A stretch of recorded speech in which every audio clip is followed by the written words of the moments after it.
The scene shifted, unveiling the ominous weight of the contract of service. The Emperor and the Aragasa clan provide each other with what they need, and any traitor will meet a horrific death. Once a proud symbol of loyalty and honor, the contract had become a dreadful curse after the Emperor's death. Though the Emperor himself had perished, the effects of the contract remained intact, binding the Aragasa clan to eternal servitude as the Emperor's heralds. What once seemed like an unending cycle of submission finally showed signs of breaking when the Herald Clan intervened in the Terasar Kingdom's succession war. Through their efforts, the Aragasa secured victory in the war and obtained a copy of the Book of the Divine King. However, their triumph was short-lived. A notorious traitor, Akre, stole the book and fled. Akre was bound in heavy chains, his arms, legs, and neck shackled, while 3 men stood atop a cliff, looking down on him. One of them called out, "Akre the traitor, give us what you stole.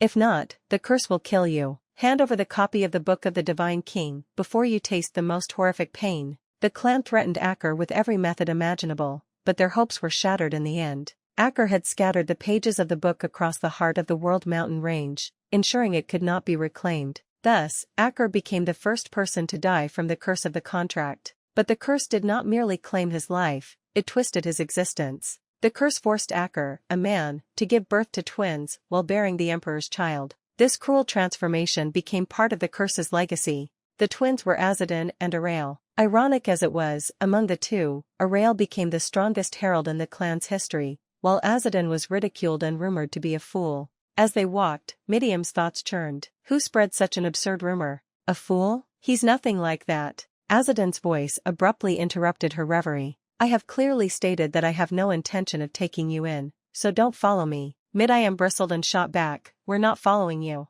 We just have something to deliver. With that, she handed him a letter and said, it's a letter from the regional head of Salasma. Azadin took the letter with a slight scowl and muttered, that old man doesn't like me much. As he unfolded the letter, his expression shifted, and his thoughts began to churn. Alright, let's ignore the scolding about missed reports. The letter revealed a grim reality. Copies of the Book of the Divine King have been appearing recently. Your task is to retrieve them. Your performance will be evaluated accordingly. Azadin's brow furrowed. Judging from what's written here, the other heralds must already be aware of the copies. After reading the letter, Azadin turned to Midiam and Ishmael, his tone calm but inquisitive. It says here that copies of the Book of the Divine King have been appearing recently. Are you also aware of this? Midiam beamed, eager to respond. Yes, we are, she said enthusiastically, before continuing with her characteristic lack of restraint. Your father betrayed the clan and, before she could finish, Ishmael cut her off with a loud, panicked ack, and stomped on her foot to stop her.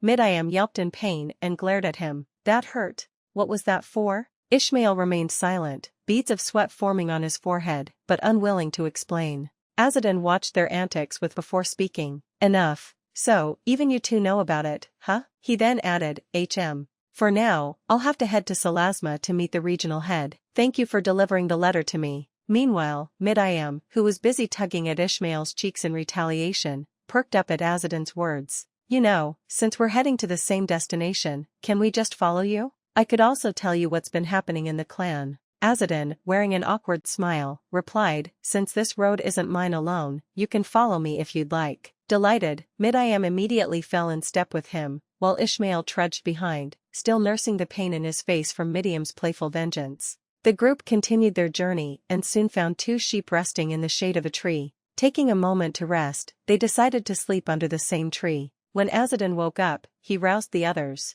The sky was clear, a perfect day to continue their travels. They resumed their journey with the sheep in tow. Along the way, they came across a spring. Taking the opportunity, they refilled their water pouches. Azadin's pouch, of course, was 99 times larger than the others. Suddenly, a voice interrupted them. Who says you can take water from our spring? Azadin turned to see a group of bandits standing menacingly before them. Unperturbed, Azadin said calmly, I have no intention of fighting you. What do you want in return? The bandit leader smirked, his expression devilish. All of you, of course. Azadin sighed, clearly not eager for conflict, and asked, just to be sure, is there really no room for compromise? The bandit boss sneered, his greed apparent. Capture the girl alive and kill the men. At his command, the bandits rushed to attack. It was over in seconds. The bandits lay sprawled on the ground, groaning in pain and begging for mercy. Please spare us. We're just innocent people, one of them cried. Azadin, unfazed, cleaned his ear with a finger as he listened to their pleas.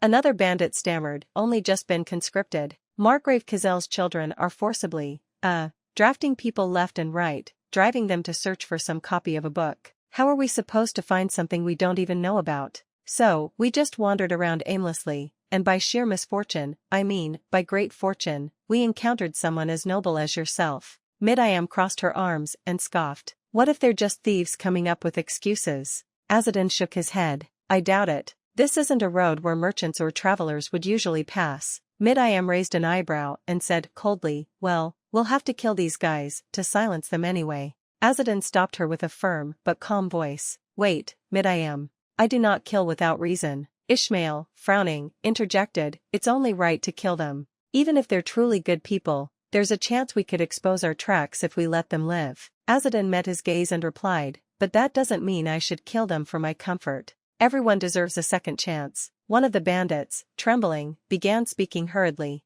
Why yes, of course. People's lives are very important, indeed. As expected from someone so noble. You're so kind-hearted. Hee, you're the best. I assure you that great fortune will be upon you and your family for your mercy. Azadin, without a word, walked toward the talkative bandit and stood next to him. With a calm yet menacing tone, Azadin said, shut it. Nearby, Ishmael found himself deep in thought, reflecting on Azadin's actions. I often see people who refuse to kill, but I didn't expect to see one from the Herald Clan. Suddenly, the sharp sound of a punch snapped Ishmael out of his thoughts. His eyes widened in shock as he turned to see Azadin, his fist connecting with the bandit's face in a brutal strike. Azadin stepped back, his voice matter of fact. Good. That was a clean shot. Destroyed his eye. The other bandits stared in horror at their fallen comrade, clutching his face in agony. Mid-I-am and Ishmael were equally stunned, their wide eyes betraying their disbelief. Why would Azadin, who refused to kill, resort to such violence? Well, kids, an unspoken thought seemed to hang in the air. You don't yet know Azadin the Ball Crusher.